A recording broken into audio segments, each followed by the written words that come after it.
எங்களை ஏமாளின்னு நினைச்சிங்களா என்று கூட்டணி ஆட்சி பற்றி எடப்பாடி பேசிய பேச்சு அதிமுக வட்டாரத்தில் பெரும் சர்ச்சையாக மாறி இருக்கிறது.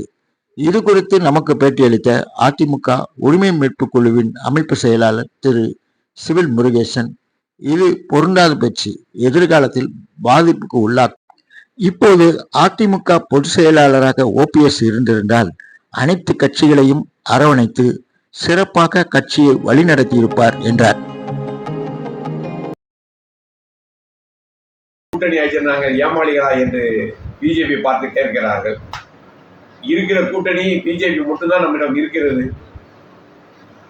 அதையும் இழந்து விட்டால் இவர் தனியாக நின்று தொண்டர்களை திசை திருப்பினால் நாளைய தேர்தலிலே அண்ணா பிஜேபி தொண்டர்கள் அண்ணாவுக்கு ஓட்டு போட மாட்டார்கள், அண்ணாவுக்கு தொண்டர்கள் பிஜேபி ஓட்டு போட மாட்டார்கள். ஆனால் இந்த நிலைமையை ஓபிஎஸ் மட்டும் இருந்தால் அவர் அமைதியாக இதை, ஏன்னா அம்மாவிடம் பாடம் கற்றவர், கூட்டணிக்கு அம்மா சொல்லுகின்ற படி நடந்தவர், அவரிடம் நிறைய ஒரு எக்ஸ்பீரியன்ஸ் இருக்கிறது. இந்த கூட்டணி அமைப்பதை பற்றி, கூட்டணி தலைவர்கள் எப்படி பேச வேண்டும் என்று அவருக்கு எல்லாமே தெரியும். அவரெல்லாம் இந்த இதில் இருந்தால் இப்படிலாம் பேசாமல் நல்ல முறையை தலைமை ஏற்று அருமையாக இந்த கட்சியை கொண்டு போய் வெற்றிக்கு வித்திடுவார் என்பது எனது கருத்து. பிரிந்து கிடக்கும் அதிமுகவினர் ஒன்றுபட வேண்டும். ஓபிஎஸ்க்கு பரவலான செல்வாக்கு இருக்கிறது என்பதை இபிஎஸ் உணர வேண்டும் என்றார் அவர். அண்ணாதிமுக பிரிஞ்சு கிடக்கிறதுனாலதான் சார் எல்லாருமே கட்சி ஆரம்பிக்கிறாங்க. அண்ணாதிமுக 4 பக்கம் செதறிடுச்சு, இனிமேல் அண்ணாதிமுக கிடையாது அப்படிங்கிற எல்லாருமே அந்த தைரியம் வருது. இப்போ விஜய்க்கு எப்படி தைரியம் வந்துச்சு? இப்போ அவங்கெல்லாம் அண்ணாதிமுக இனிமேல் செதறிடுச்சு, இனிமேல் இல்லை அப்படின்னு சொல்லி விஜய் வரார். விஜய்க்குன்னு ஒரு ஓட்டு இருக்கு சார், அது யாரும் மறுக்க முடியாது. சீமானுக்குன்னு ஓட்டு இருக்கு. இந்த ஓட்டெல்லாம் செதறும் பொழுது, அண்ணாதிமுக ஓட்டெல்லாம் செதறும் பொழுது அது எதிர்கோஷ்டிக்கு தான் அது சாதகம் முடியும் சார்.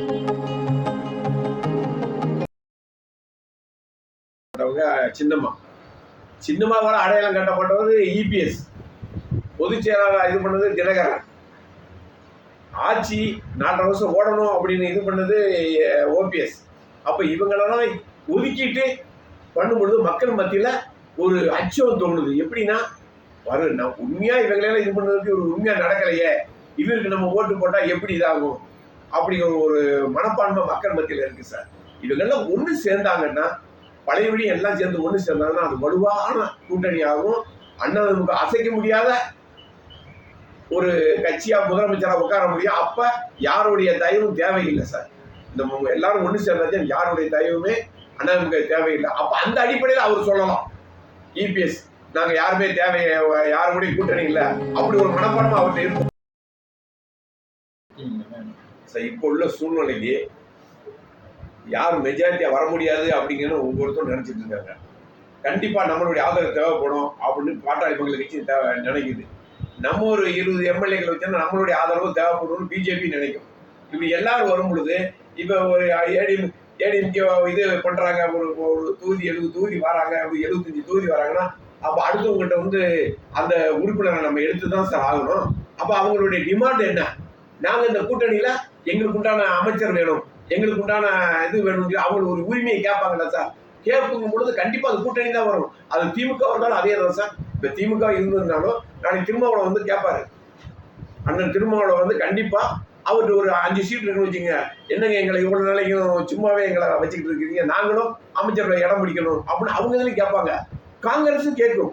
காங்கிரஸ்லயும் என்ன செய்வாங்க, அவங்கள்ட்ட கொஞ்சம் சீட் இருந்தாங்கன்னா நாளைக்கு இங்கிட்டும் மாறலாம், இந்த பக்கமும் சேரலாம். யார் அதிகமாக இனி வர்ற காலத்துல எம்எல்ஏக்கள் எந்த கட்சியில இருக்காங்களோ கண்டிப்பா அவங்களுக்கு ராஜயோகம் தான் சார். ஒண்ணு இங்கிட்டு சேருவாங்க, இல்ல அந்த பக்கம் சேருவாங்க. அதனால இப்போ எதையுமே இது சொல்லவே முடியாது சார். அவர் சொல்றது தப்பான இது சார். கண்டிப்பா அவர் தாங்கிற மெஜாரிட்டி நினைக்கிறேன் சார். மெஜாரிட்டி கண்டிப்பா வரவே முடியாது சார். ஏன்னா என்னைக்கு இப்ப ஒரு எக்ஸாம்பிள் பார்த்தீங்கன்னா, திருச்சிக்கு தெற்க திருச்சி, அரியலூர், சிவகங்கை, ராமநாதபுரம், நாகப்பட்டினம், விருதுநகர், மதுரை, திண்டுக்கல், தேனி, தூத்துக்குடி, திருநெல்வேலி, இங்கெல்லாம் பார்த்தீங்கன்னா சார் ஓபிஎஸ் உடைய ஆட்கள் ஓட்ட பிரிச்சாவே போச்சு சார். அதுக்காக தான் சார் படிச்சு ஐயா சொல்றாரு, ஒன்று சேருங்க, ஒன்று சேருங்க, ஒன்று சேர்ந்தா நம்மளை வலுவா ஒன்று சேர்ந்தா நம்மளை தேடி கூட்டணி வரும் சார். இன்னைக்கு கூட்டணியை நீங்க ஏன் தேடி போறீங்க? அம்மா காலத்துல இருந்து நான் பொறுப்புல இருக்கேன் சார். ஆரம்ப கால தொண்டர்ல இருந்து பொறுப்புல இருக்கேன். எல்லாத்தையும் வாட்ச் பண்ணிட்டே இருக்கிறேன். அம்மா வலுவா இருக்கும்போது அம்மாவை தேடி எல்லா கட்சியும் வரும். நான் உங்களோட கூட்டணி சேர்றேன், நீ நான் வரேன், நீ வரேன், எல்லாரும் வருவாங்க சார்.